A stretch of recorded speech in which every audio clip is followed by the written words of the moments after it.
Économie générale. Chapitre 5, les enjeux du développement et de la mondialisation des problèmes. Dans ce chapitre, je vous rappelle que nous avons déjà traité des stratégies de développement, nous avons traité de l'intégration économique et des formes de coopération dans le monde, nous allons voir donc les stratégies de l'endettement international. Alors, les stratégies d'endettement international. Définition. La stratégie d'endettement international met en exergue la manière avec laquelle un État procède pour accéder aux sources de financement disponibles sur le marché international.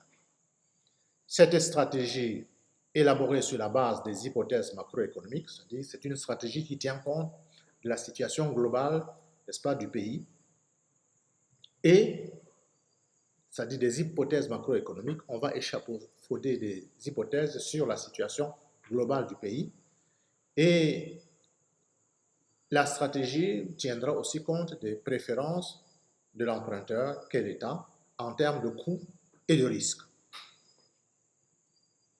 Alors, quels sont les objectifs d'une stratégie publique et les sources de l'endettement?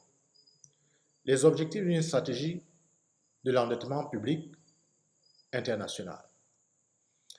Sachez que l'endettement public international, à l'international vise à satisfaire les besoins de financement de l'État au moindre coût. Et généralement, les États vont se tourner vers l'international lorsque il leur est pas possible de pratiquer un endettement intérieur, c'est-à-dire de se financer auprès des acteurs économiques à l'intérieur du pays.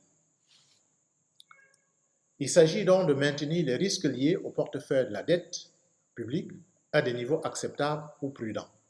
Donc, le fait d'aller s'endetter sur le marché international va non seulement exiger de l'emprunteur d'être suffisamment rigoureux, parce que si son niveau d'endettement est trop important par rapport à ses ressources, il est évident, ou à sa capacité de remboursement, pardon, il est évident que l'entreprise, l'État, pardon, en question, va se priver, n'est-ce pas, des possibilités d'améliorer le bien-être des populations. Or, l'objectif d'un endettement public, c'est d'améliorer le bien-être de la population et non pas de fermer toute possibilité au pays de connaître un développement.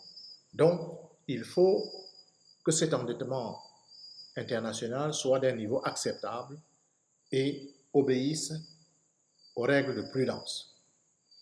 Les sources d'endettement public international. On a les sources multilatérales, le Fonds monétaire international, la Banque mondiale, le Fonds africain de développement, la Banque africaine de développement, pour ne citer que ceux-là. Les sources bilatérales, les États qui prêtent à d'autres États, les États riches qui vont prêter leur surplus aux États pauvres ou aux États qui sont en demande de financement, les émissions d'emprunts obligataires sur le marché international. Là, il s'agit d'aller sur le marché financier, à la bourse, et d'émettre des emprunts obligataires.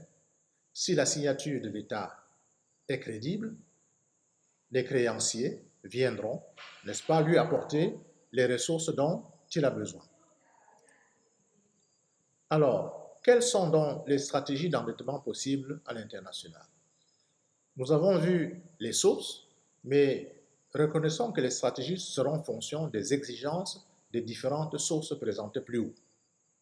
L'État se financera soit auprès des multilatéraux, soit auprès des bilatéraux, soit émettra des emprunts obligataires, soit alors fera un mix, financement auprès des multilatéraux pour une partie, financement auprès des bilatéraux pour une autre partie, et émission d'obligations pour une autre partie. Tout dépendra, n'est-ce pas, de la stratégie adoptée par l'État considéré.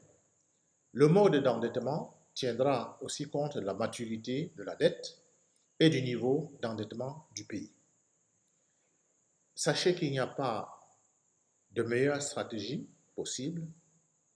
Il n'y a pas une seule stratégie, il y a des stratégies et chaque stratégie est intéressante à condition qu'elle réponde, n'est-ce pas, aux attentes du pays emprunteur et lui permette surtout d'atteindre les objectifs qu'il s'est fixés.